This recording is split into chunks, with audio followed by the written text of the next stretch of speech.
مسنونہ کے بعد قرآن مجید کے سورہ آل عمران کی ایک آیت کریمہ کا تلاوت کرنے کا شرف حاصل کیا۔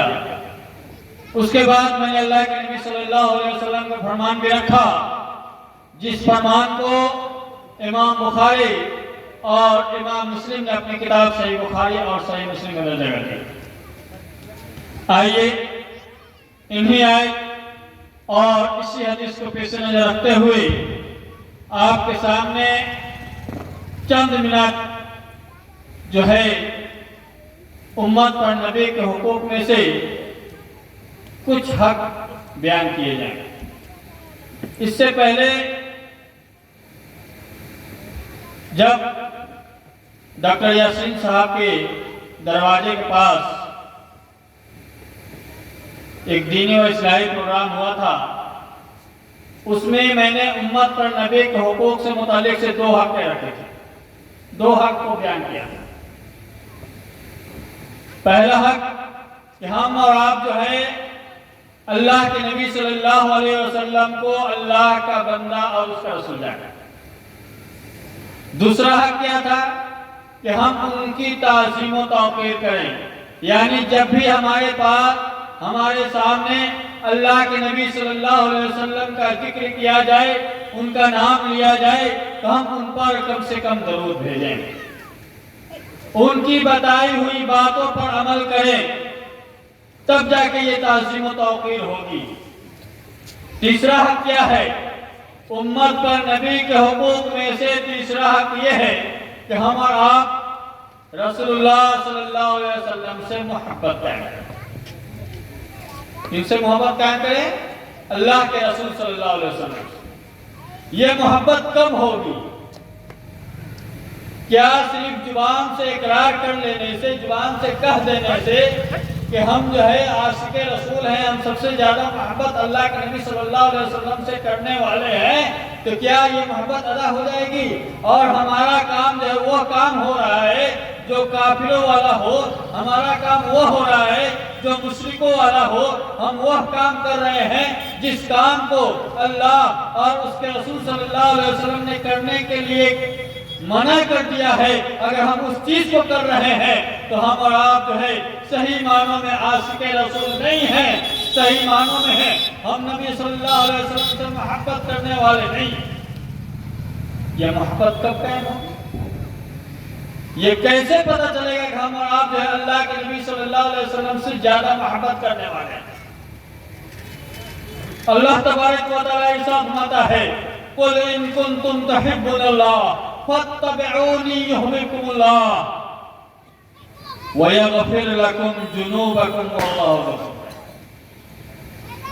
اللہ رب العالمین اس آیت کریمہ کے اندر کتنا جو ہے اچھے طریقے سے بتا رہا ہے کہ اے نبی اکرم صلی اللہ علیہ وسلم کہہ دیجئے کہ ان کنتم تحبون اللہ، اگر تم جو ہے اللہ رب العالمین سے محبت کرتے ہو، کرنا چاہتے ہو، تو فاتبعونی، تو تمہیں جو ہے میری اتباع کرنی ہوگی، میری لائی ہوئی شریعت پر عمل کرنا ہوگا، تب جا کے جو ہے وہ محبت قائم ہوگی، تب جا کے تم جو ہے اللہ تبارک و تعالیٰ سے محبت قائم کرو۔ تو اللہ رب العالمین یحببکم اللہ، اگر تم مجھ سے محبت کرتے ہو تو اللہ رب العالمین بھی تم سے جو ہے محبت کرنے لگے گا، صرف اتنے میں بس نہیں کرے گا، وَيَغْفِرْ لَكُمْ جُنُوبَكُمْ، اللہ رب العالمین تمہارے گناہوں کو بھی بخش دے گا، وَاللَّهُ غَفُورٌ رَحِيمٌ، اللہ رب العالمین بہت ہی زیادہ بخشنے والا اور رحم ہے۔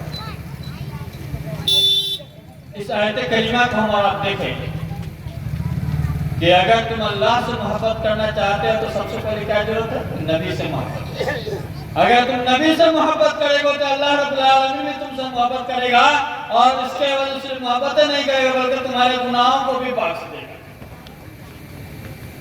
اسی طریقے سے 3 قسم کے ایسے لوگ ہیں جنہیں ایمان کی لذت اور ایمان کی مٹھاس نصیب ہو سکتی ہے۔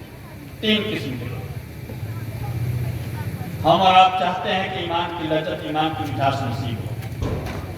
ہم اور آپ اپنے آپ کو سچے مومن، سچے مسلمان کہتے ہیں، کہلانا چاہتے ہیں، مگر ہم اور آپ اس کام کو نہیں کر رہے ہیں جس کام کو اللہ اور اس کے رسول صلی اللہ علیہ وسلم نے کرنے کے لیے کہا ہے۔ ہمارے اندر وہ مومنوں کی صفات نہیں ہے۔ مومنوں کی صفات کیا ہے؟ مومن کیسے ہوتے ہیں؟ کیا نماز چھوڑ دینے سے مومن کہلائیں گے؟ کیا کسی کا حق مار کر مومن کہلائیں گے؟ کیا والدین کی نافرمانی کر کے جو ہے مومن کہلائیں گے؟ نہیں۔ مومنوں کی صفات ہوتی ہے، اللہ رب العالمین اپنے قرآن مجید کا ذکر فرماتا ہے کہ والمؤمنون والمؤمنات بعضهم اولیاء بعض یأمرون بالمعروف وینہون عن المنکر ویقیمون الصلاۃ ویؤتون الزکاۃ۔ مومن مرد اور مومنہ عورتوں کی صفات یہ ہوتی ہے کہ وہ ایک دوسرے کے مددگار ہوتے ہیں، وہ ایک دوسرے کے معاون ہوتے ہیں، وہ جو ہے نیکیوں کا حکم دیتے ہیں، برائیوں سے روکتے ہیں، اور صرف اتنے کو بس نہیں کرتے ہیں کہ چلو ہم مومن ہیں، کلمہ طیبہ لا الہ الا اللہ محمد رسول اللہ پڑھ لیے ہیں، چلو فلانے آدمی کو جو ہے نیکی کا حکم دے دیتے ہیں اور خود اس نیکی سے پیچھے آ جاتے ہیں۔ مثال کے طور پر ہم نے کسی کو کہا کہ تم نماز پڑھو، نماز پڑھنا یہ اچھی بات ہے، یہ نیکی کا کام ہے، نماز کسی بھی حالت میں معاف نہیں ہے، ہم خود کہیں اور ہم خود عمل نہ کریں تو یہ اس پہ اثر نہیں کرے۔